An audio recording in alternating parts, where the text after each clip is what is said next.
Туугандар, ушул видеону болушунча таркатып, репост кылып, поделиться кылып, башка группалар таркаталы. Дагы аферисттердин бири ыкмасы урулар. Урулар өтө көбөйүп атыптыр. Негедир? Базарларда байкасаңыздар, радио үзүлдөрдөн даже милиция кызматкерлери эскертет. Өзүңөрдүн чөнтөктөгөн буюмдарга сак болуңуздар, ушундай деп даже радио үзүлдөрдөн эскертип атат да. Керек болсо билбейм, кимде башка Мегакомдо мисалы сообщение келип атат тиги эмеден. Ушу милиция кызматкерлерине абайлаңыздар, сак болуңуздар депчи. Бизде мечитте өткөндө отурсак, бир киши келип дуа алып коймушуларчы дейт. Эмне десек, $8,000 жоготуп дейт. Москвада 1 жыл иштеп, $8,000 чогулттум эле деди. Анан келип маршруткада кетип барат, алдырып идим дейт. Анан бияка төшөнтөгө салбайт белеңиз десем, ушу төшөнтөлүктө болчу дейт. Бирок кичине маршруткадан ысып кетип, мен боорумду ачып койгом дейт да. Анан бир аз 100 канчанчы 136 деди го дейм маршруткам. Ошский базар бар го, ошол тараптан бир аз тыгын боло түшкөн дейт, ичичи. Анан мынтип түртүшүп атып, анан түшүп кеткем дейт. Ошол тиги эмесине илип кетиптир да, $8,000. Базарлардан особенно сак болуңуздар. Мындай көпчүлүк жерде сак болуңуздар. Анан мечитте дагы мен айтайын, өз башыман өттү. Мурун болгон эми. Центральный мечит бар, Гоголя Московскийде. Ошол жакта дарат алайын деп, куртканы даратканы.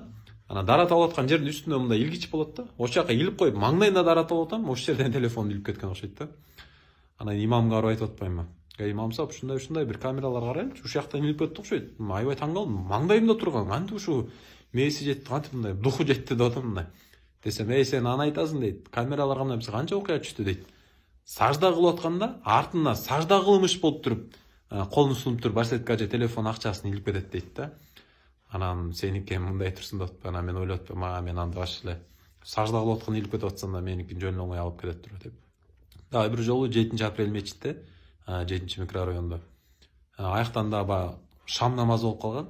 Азан айтылып, анан жаңы эле бүт, анан мен да баягы шашып, биринчи рекетке такбирлоого жетишип калайын деп, аябай шашып, машинаны жакшы жаппай калган окшойм да. Барсетка документ бүт акчам бар, телефон бар, ичинде калыптыр.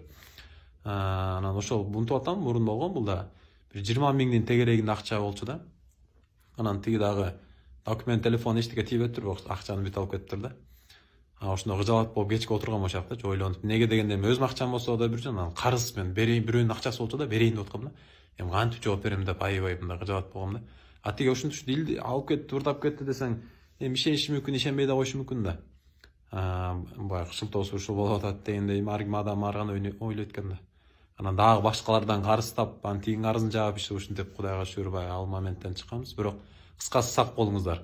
Сөзсүз эле баягы мечитте жаңы, особенно жаңыларга айтып коеюн.